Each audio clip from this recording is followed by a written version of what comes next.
Assalomu alaykum, hurmatli obunachilar. Demak, 23 fevral kuni ikkinchi smenada tushgan savollardan, demak, 25-savol tahlilini ko'rsak, hop, demak, bu savolda teng olish burchagini uchidagi burchak 30 gradusga asosidan, demak, Y nuqta olingan va demak, yon tomonlargacha bo'lgan qisqa masofalar 3 va 9 ga teng uchburchak yuzini toping debdi. Xo'p, demak, mana bu uchburchak berilgan bo'lsin bizlarda.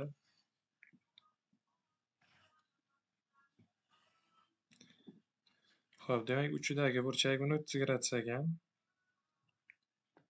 Ya'ni mana burchak aytyapti 30 gradus deb. Demak, bu teng yonli uchburchak ekan. Va asosdan mana bu yoqda Y nuqta olingan bo'lsa va demak Y nuqtadan tomonlargacha bo'lgan qisqa masofalar 3 va 9 degani, demak, mana bu Y nuqtadan bu yoqqa bitta perpendikulyar tushirsak, xo'p, mana bu ham 9, bunisini 3 degaylik, mana bunisini 3 degaylik, kattarog'ini 9 deymiz. Mana bunisi 9 ekan. Xo'p, shunda aytibdi bu yoqda, demak, uchburchak yuzini toping debdi. Xo'p, endi qaraydigan bo'lsak, hozir teng yonli uchburchak bo'lgandan keyin mana bu burchak 75 gradus bo'ladigan bo'lsa, bu burchak demak 15 gradus bo'ladi. Mana bu burchak bo'lsa 150 gradus, chunki bu to'rtburchak bo'lib turibdi. Xo'p, bundan kelib chiqadi mana bu burchak ham 75 gradus, mana bu burchak ham 15 gradus bo'lib qoldi. Xo'p, endi kelinglar asos topish bilan ishlayman. Mana bu kesmani Y, mana buni A deb oladigan bo'lsam, va birinchi o'rinda topamiz uchburchakda. Xo'p, mana bu birinchi uchburchakda topaman sinus, tak, sinus topsak yaxshimi yo sinus 75 topsak yaxshiroq ekan. Sinus 75 gradus topadigan bo'lsak, 3 ning y ga nisbati bo'ldi. Xo'p, endi bu uchburchakda, ikkinchi uchburchakda mana bunda topadigan bo'lsak, tak, sinus 75 gradus topamiz bunda ham. Xo'p, shunda bu ham demak qarshisidagi katet 9 A ga nisbati bo'ldi.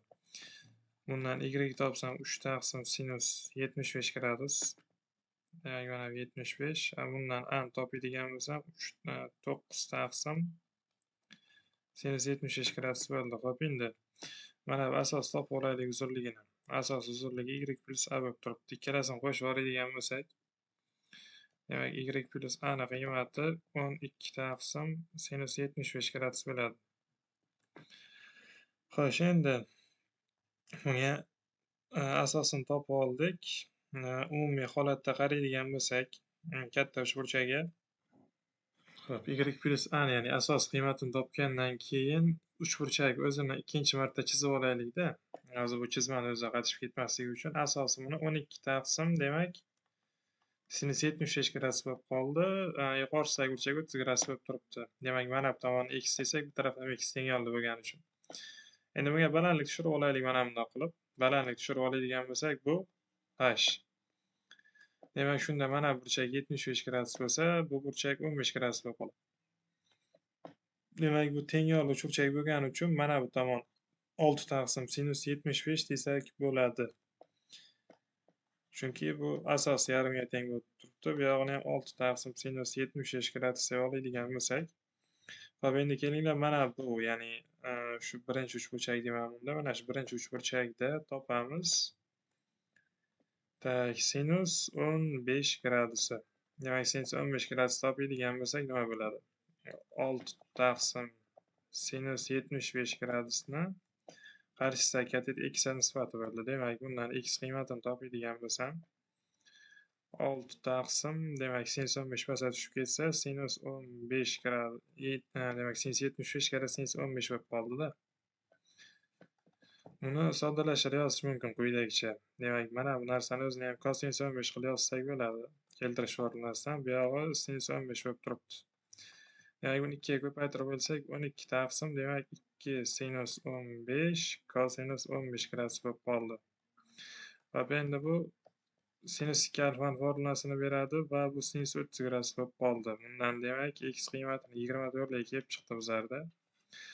Xo'p, endi uchburchak tomonlari 24 bo'lsa, uni balandligini ham topib o'tirishimiz shart emas. Orasidagi burchak 30 gradus bo'lib turibdi. Demak, S barobar A B sinus alfa taqsim 2 degan formulamiz bor bizlarda. Mana shunga qo'yib yuboradigan bo'lsak, demak, alfani o'rnida 30 gradus turibdi. 24 kara 24 kara demak sinus 30 gradus taqsim 2 qilamiz mana buni.